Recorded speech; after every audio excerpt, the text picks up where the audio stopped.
Greetings and salutations, YouTubers and malefactors. We're back here at Stop Logic Motorsports, and we are already cracking into this KDX 200 1996 model. So it wasn't idling properly. So the first thing I'm probably going to do is start working on cleaning up the air filter and everything. But I'm also going to replace the stock air filter box and snorkel, because removing it really doesn't make that much of a difference on these KDXs. If anything, it kind of makes it run a bit wonky. I'm going to start cleaning the carb, changing the front tire out, and I'm still trying to decide, because I am familiar with working on the forks. Unfortunately, the shock is also blown on it, but whether this is going to get busted out on my bench and repaired, or if I'm going to take this over to Ricky LDR, I'm kind of leaning towards that. The only other thing I noticed is it has minor weep at the countershaft seal, and it needs a top off on coolant and such. So I'm going to be working on all that, swapping the plug, cleaning jets. You know, it's a usual rebuild. What's better about this rebuild than my usual restorations is the previous owner's already done all the hard work on the engine, and swing arm, chains, and sprockets and all of that. So for the most part, like 50% of the fiddly stuff and the more kind of expensive stuff is done. Really, we're just freshening it up, and I'm probably going to try and find some shrouds, some new shrouds, and restore the original tank for this, or get a shroud and tank set for it so I can bring it back to stock. Not that I don't like this aftermarket tank. I mean, extra fuel mileage is always nice, but it does kind of add to the weight of the bike, and kind of it makes it fatter. It's already kind of a chunky bike to modern standards. But pretty much what we're going to be working on right now is peeling this PWK 35 apart. So it kind of makes these KDXs a little extra interesting to work on. Oh goodness. Other than this carburetor being tight as heck, is they don't use a PWK 36 air striker carb like a lot of others. They use a 35, which is kind of a little bit of a unique setup. So let me see if I can grab a slightly better screwdriver real quick, and I'll get back to explaining. So the overarching goal with this is to restore it and also bank on some parts that will kind of keep it going a bit longer. Eventually I'm going to crack into the case with the clutches, see how those packs are looking, see how the hubs and everything else are. Because on these bikes in particular, the clutch packs are actually extinct. You cannot find those clutch packs anymore. So if you've got one of these, behoove you to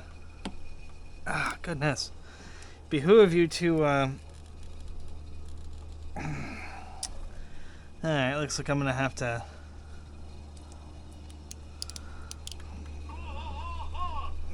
goodness. I'm gonna have to grab some so our hoses are a little bit on the not hoses, our screws here are a little bit on the partially stripped side.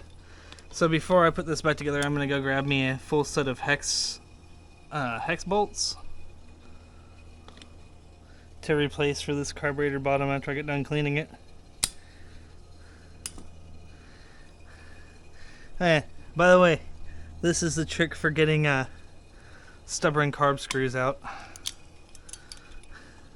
An old set of locking snot-nose locking pliers.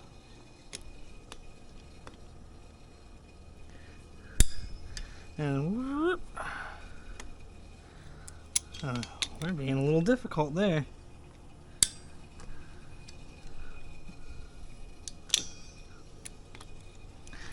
Yeah, I know this is kind of brute forcey, but whatever makes it work, right? Alright. Toss these JIS screws out of a carburetor first chance I get, generally anyway.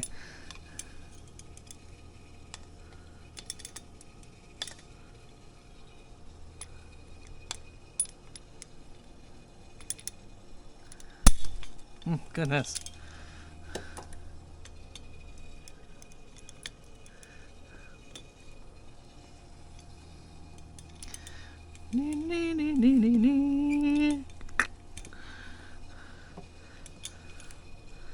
I know it's kind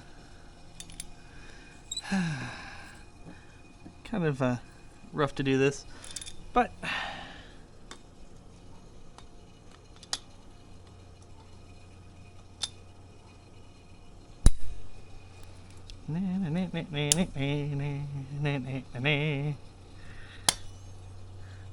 and once they're cracked loose, you can use a screwdriver to finish them up. But yeah, if you get a chance and you've got these regular JIS screws, the deal is JIS bits are hard to find in the States at your local hardware store. So you'll wind up using a regular Phillips, and it's just going to strip on these JIS screws. So if you get a chance, take whatever these screws are up to Home Depot and get yourself some hex. Trust me, you'll save yourself a large headache later on when you reassemble this thing. And all you need is a little bit of gentle persuasion with your hex driver. Alrighty. Boy, these things are mangled.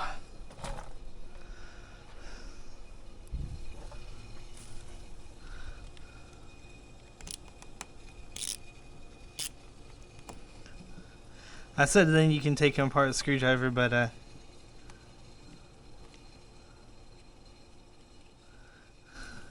they still might prove to be a little bit rough.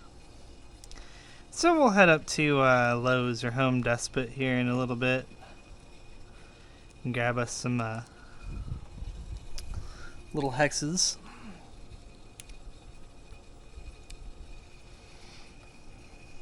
So what am I doing right now?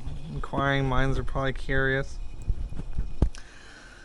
So since this thing would not idle, and it does smell like triaminic, it's sat for a bit, so there is some bad old gas in here. Basically, I'm going to take the jets out and hit them with some electronic parts cleaner. Now you're going to ask, well, why aren't you using carb cleaner? Well, carb cleaner is nice, and it does work really well, but electronic parts cleaner dries a lot quicker, and it makes a lot less smell and mess out here, and I'm endeavoring not to offend the sensibilities of my generous benefactor, my generous wifely benefactor. She doesn't like it when my projects get too stinky.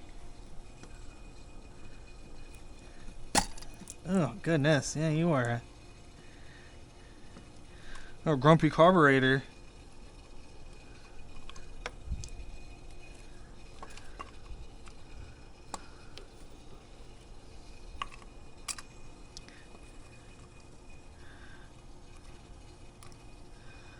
Yeah, it doesn't look like you've been apart yet.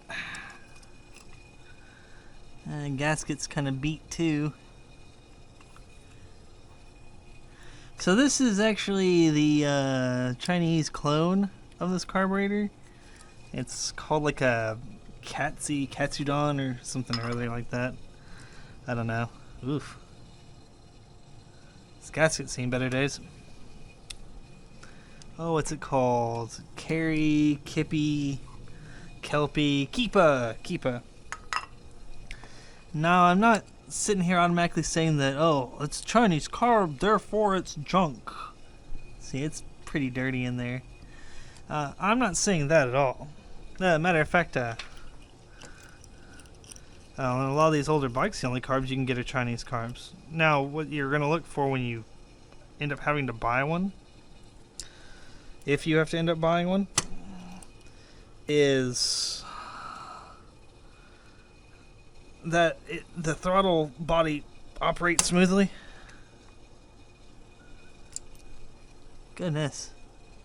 Yeah, you are varnished as holy heck. Basically, the throttle body in here operates smoothly and there's no burrs or anything weird, anything that catches a fingernail inside your carburetor bits.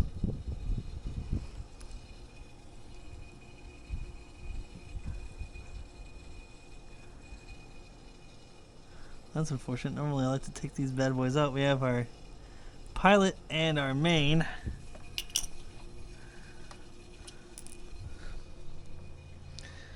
Do do do do do do do do.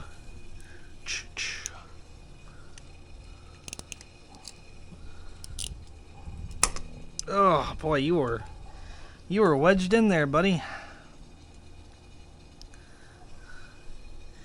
And see, what's the difference about these? Well, actually, this is kind of odd for a Chinese carburetor. Normally, on these PWK knockoffs, the main jet actually is one piece with the emulsion tube here, which is kind of shocking. Oh yeah, that thing's clogged as heck. And you pull it all out. That's on these older PWKs. That's why when you get a really old bike, it no longer wants to work for you because the needle seat wears out.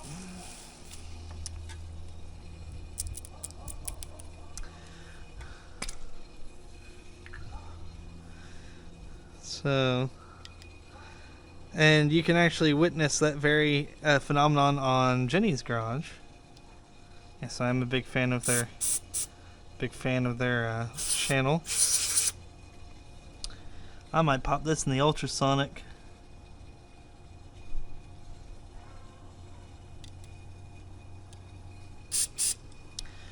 Yeah, that's nice and clean now. Still might pop in the ultrasonic.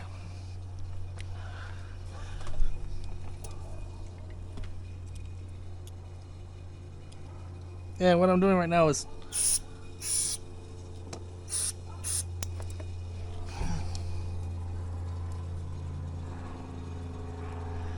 what I'm going to try and do, see if I can get you guys a better shot of it.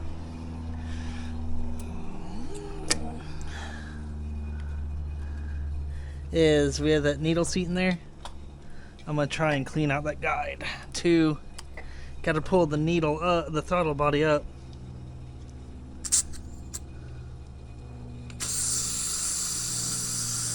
And just make sure that we're got this tube nice and cleaned.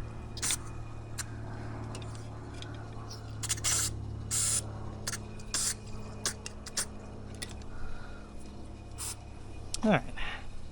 So, I've got that done. Don't want to put this directly in your eyes. We have that little Venturi tube.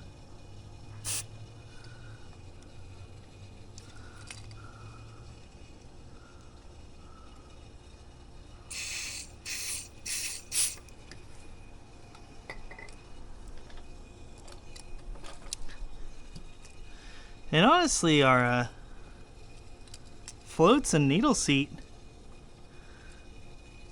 honestly are actuating pretty good. Alright, so we're going to pull that wee little pilot carb out of there, and you'll need a very small Phillips head for that.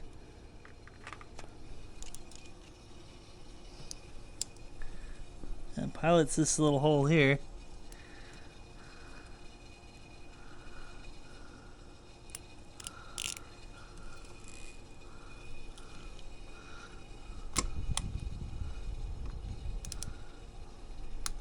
Goodness, you are certainly wedged in there. Used to back in the day. Oh goodness, this is don't do this at home, kids, sort of speak moment. Me and my dad used to use brake cleaner to clean our hands whenever we'd work on bikes. Come to find out, it's carcinogenic. So yeah. One of those don't do this at home kids sort of situations. Really don't. Don't use your brake cleaner. So this is our pilot jet, and we can't see any sunlight except for through one little hole there. That thing is knackered. Might actually want to replace it. Looks a little rough. So we'll plug our cleaner into the end of our jet here.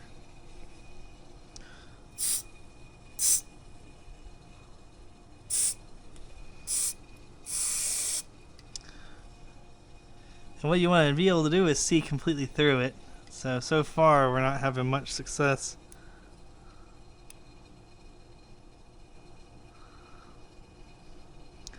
The great part is it nearly perfectly fits your nozzle, so you just fit it on there.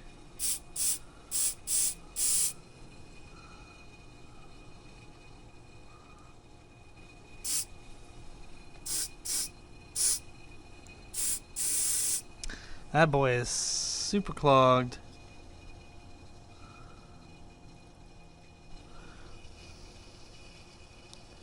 It's starting to clear it out though.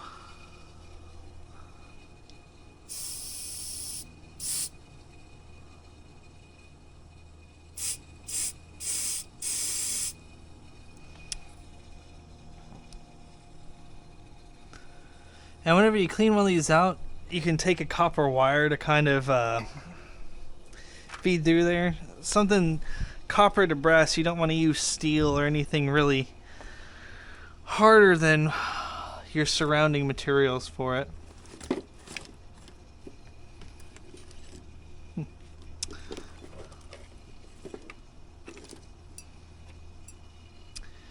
It's got me a little bit of copper wire here. I just don't want to. No, anywho.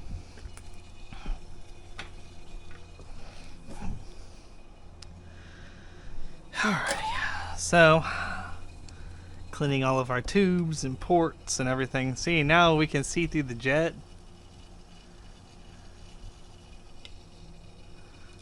Hey, buddy.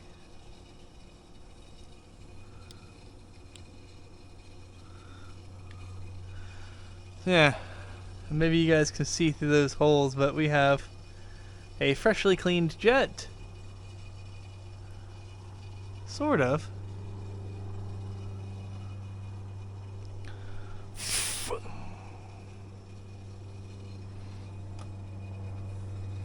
Kind of surprised you're still being a bit difficult.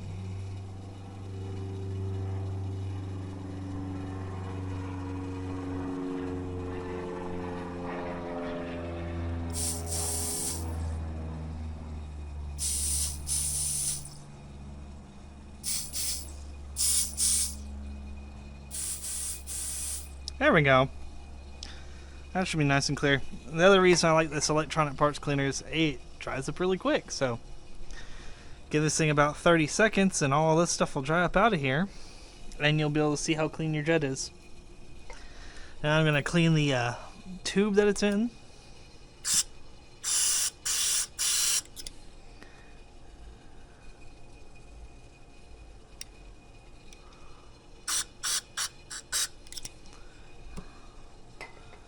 That should have our carb nice and cleaned up. Alrighty. Oh, alright. That's still schmutzy in there. I'll try and do this with this little bit of twig first, see if I can get that. If not, we'll break off a little bit of wire and do this.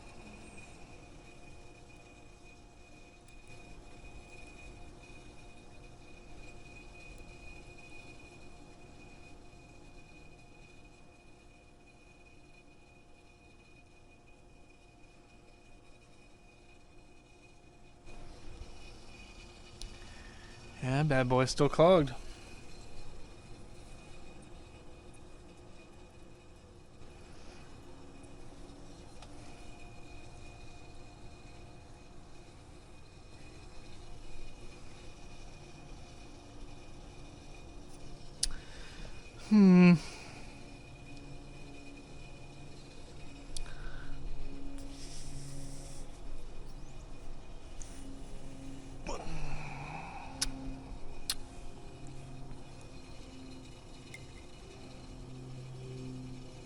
Alrighty. Well, it looks like these are going to the ultrasonic.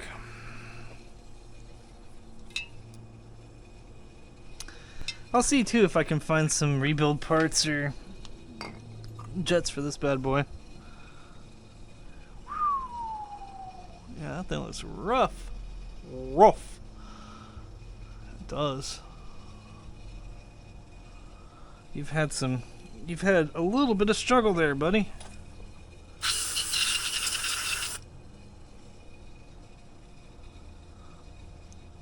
Some big varnish. Alrighty, well.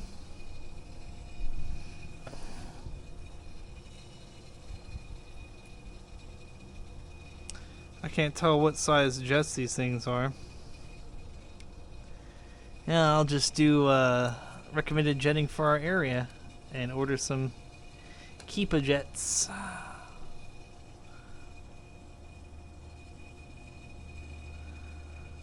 Of course, I'm going to try and rescue this in the ultrasonic. So, let us get to the ultrasonic.